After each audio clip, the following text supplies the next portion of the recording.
land. I'll have to ask you this. There's a common name. The prime minister of Israel. His name is Benjamin Netanyahu. I sent you the same report. I sent it to family members like my sister and a contributor to this program, my homeboy Aaron, that he's requesting $10 billion from the United States in aid to help in the war effort. So, I want to expand on the question. Not only the contribution from the United States financially, but what kind of involvement as a Black man from the Caribbean who lives in America, yourself as a Black Caribbean man who lives in England, and the population of people of color everywhere, along with the entity that is the United States, what kind of contribution should Israel really expect from, say, financially from the United States, and when it comes to support from people of color, especially the ones of African descent, because that's what we can speak about. What should be the contribution in your eyes? Put it this way, as a Black person, I sad to say, I don't think I want to get involved, too much in this. I feel the pain of those Israeli people who were in their I'll lives. use the word massacred. There are so many questions about these things, because first of all, we're not silly.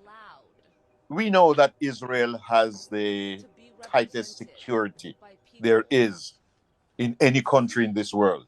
And I cannot figure out, I'm still battling with this. I can't figure out how people with some kind of, what are they, dump trucks, some kind of tipper trucks, Right. and what did they use? It's not airplanes. It's like drone. Was it a drone? I'm not sure. Oh no, drone is too sophisticated. I mean, it's like gliders.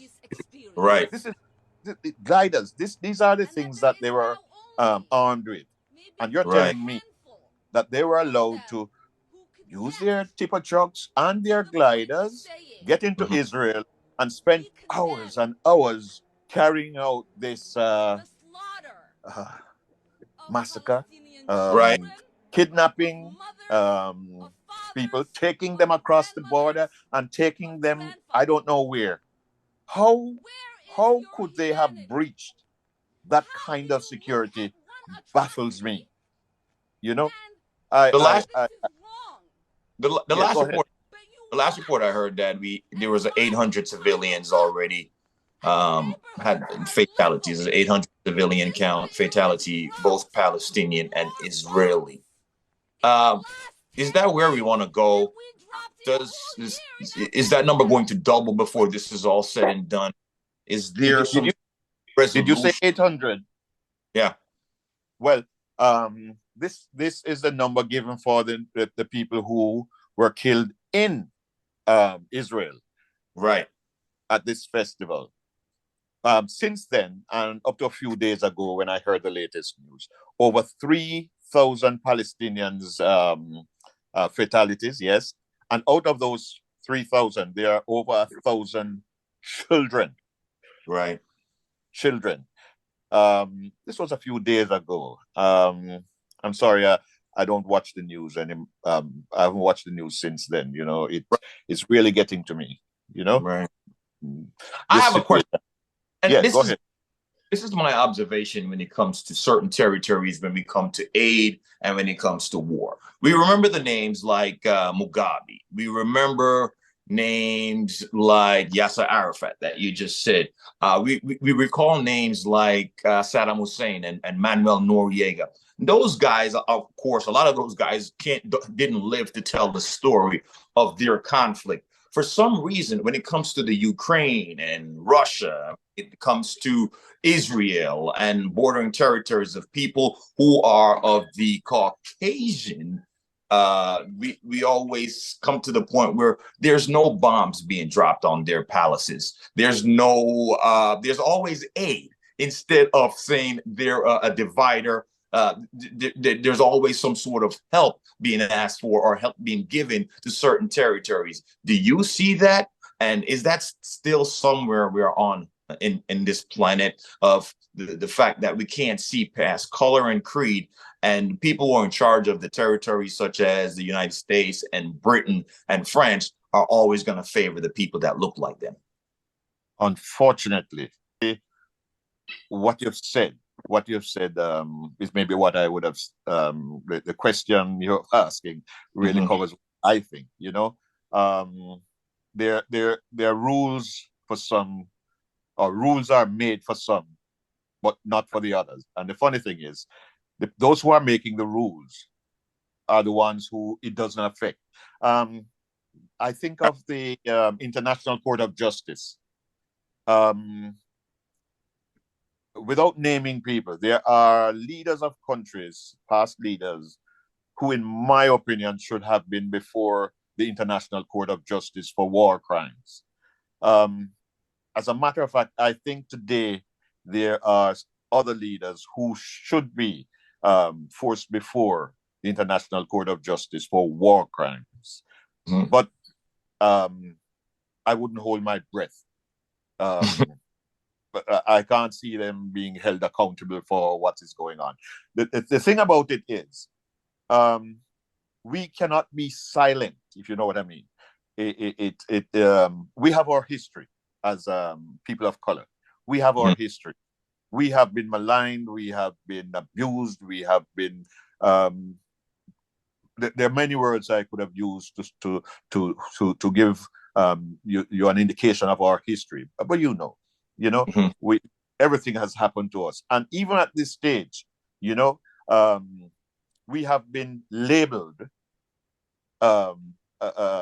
by President of the United States, by foreign secretaries over here and all over the place, as being people that we don't want around. Let me put it right that way. We don't want these people around. But we have to like a former leader of from the United States. We have to form our own empire. Yeah. True. Yeah. Can I leave it at that? I'll let you form our own empire. I would like to also close the program by saying that we're at a crossroad when it comes to the people of color, people my complexion.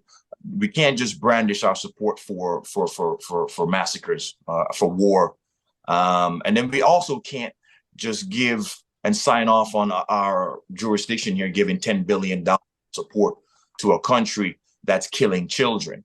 That $10 billion that Netanyahu is requesting from the United States could be better spent on the streets of Los Angeles, curing our homeless population. Go ahead, Dad. Israel does not need any military support. Hamas, the Palestinians, have nothing to fight Israel with. Okay, so warships and aircraft carriers and so on. If they want to defeat Hamas, I don't think it takes all that armory and all that military support and financial backing and so on. It doesn't take that. What I see is, and I'm really asking the Western world to really put a stop to this carnage, because I know they can. I think Israel is sort of drunk with the will to exact revenge, and blind revenge, and they will go at lengths to ensure that when it is all over, they're satisfied. Oh yeah, we've done what we needed to do to satisfy whatever, whoever. Yeah, if you know what I mean. I absolutely know what you mean, Dad. We're gonna leave it there for today. We'll follow up with this again soon, because it doesn't seem like there's an end in sight for this conflict and this war between the Palestinians and the Israelis. We want to thank everybody for joining us today on another episode of the Immigrant Podcast, and be sure to know that we're going to follow up with this in the near future. Until next time, take it easy.